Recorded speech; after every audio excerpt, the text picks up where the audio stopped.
we have Topless joining us. Thank you, All Good, once again for joining us. We have Topless joining us on the stream now, the fourth caller. So Topless, thank you for joining us. I've seen you on my comments section before.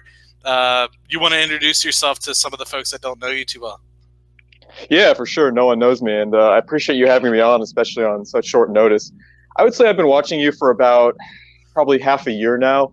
I really like your style. You're not the type about to just try to like status flash like Lambos and stuff. Like you seem like just like a normal, humble guy in the grind, and that's definitely more my style. So for background, I've been investing since about 2014, but I would say I spent the first 3 years of them being very, very stupid. And by stupid, I mean this stuff, penny stocks and all that sort of stuff. Anyway, so my financial situation, which I wanted to get your opinion on, is something I've been grappling with for many years. So as you probably can guess, I've had a big succession of really successful YouTube channels that just have blown up. But I think you know this too. YouTube is a really unstable, inconsistent platform. I've had channels die off. I've had them be demonetized. I've had them shut down. And all the meanwhile, I've been investing during it. But the problem is that, unfortunately, putting on a personal level, putting all my eggs into the YouTube basket, my resume has a massive gap on it. And so, beyond the YouTube thing, I wonder about my ability to support myself. You know what I mean? Because, for example, I'm 27. And if you're 27 and been doing YouTube channels for so many years, and I think actually I have a degree in history, that doesn't have much use either. So I guess just to sum it up, my situation is I have a decent nest egg saved up from all the various channels I've had, and also I've been investing in gene therapy stocks, which I've done quite well. So my advice to you would be to how to best mitigate the feast and famines between YouTube channels doing well or the fact that another YouTube channel may never take off for me again, because you just don't know. Yeah, no, and I hear this was a phenomenal. Yeah, you mentioned it a little bit earlier. I wish I could find it.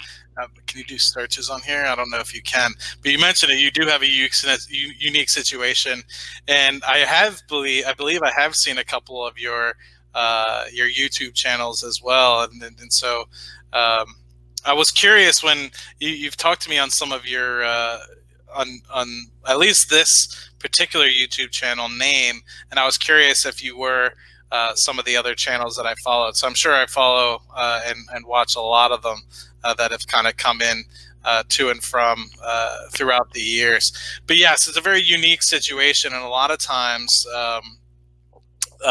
what I recommend to people is I don't know how much you have. You said you have a decent amount of nest egg, but I think with your situation, and Graham Stephan mentioned this a little bit yesterday, is he was talking about this on his show. I don't know if it was his millennial money sort of thing or if it was his normal thing, but he was like, oh my God, like I have this YouTube sort of potential that who knows. That's exactly how I feel. Except I've already been through the deaths. He hasn't yet. That's the only difference. So you're all on the downcline, or you have some that are on the downcline, some on the up?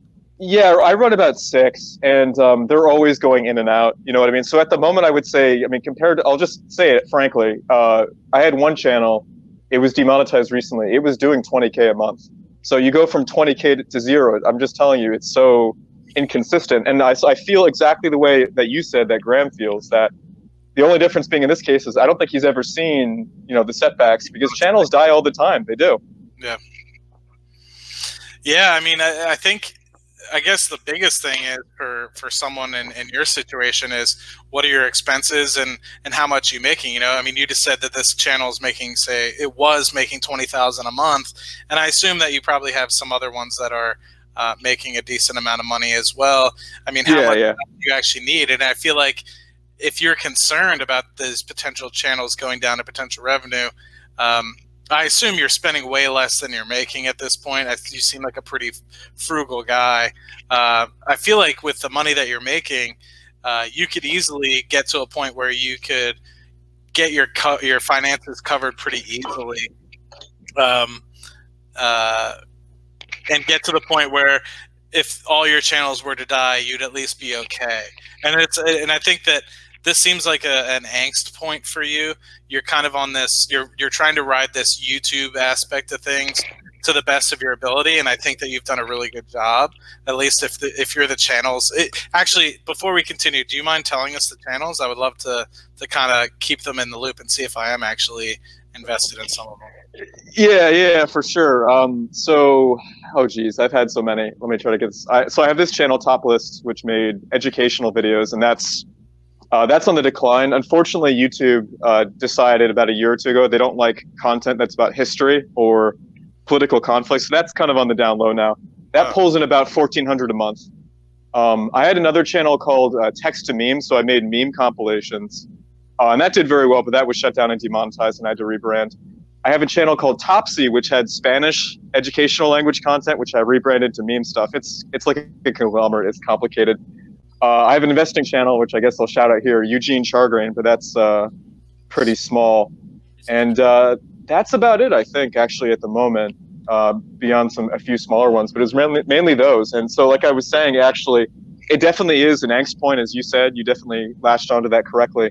And in the past, it made that much. What I'm saying now is that they're all on the down right now. And so beyond, I think, the passive income, which is about 1,400, 1,500 a month from the Topsy channel and the Top List channel, that's about it. So yeah, you can keep your expenses low, but here's the thing, I'm addicted to investing, man. Like, I want to know that I can contribute to savings, and like, there's only so much you can cut on your living expenses with knowing that you probably have a life expectancy of 60 years out from now. You know what I mean? And like, subsistence on passive income isn't a very good model, especially given inflation and everything else. mm. So yeah, I guess my quick question for you is, where are you? You said you have your investing channel. Can you remind me? It was Eugene what? I'm trying to look it up and put it. Yeah, I must have said that quickly. It's very tiny. I just do it for fun in my free time. It's called Eugene Chargrain, Char, and then grain as in the stuff that makes wheat or bread, I guess. Interesting. 73 subscribers, 10 vids. Yeah. It's not a full. It's just a hobby. I'm not really investing the most time I should be into it. Well, you're getting 32 subscribers a month at least, so you're doing pretty well. But that's pretty interesting. So you're saying altogether you're only making 1,400 now? I find that hard to believe.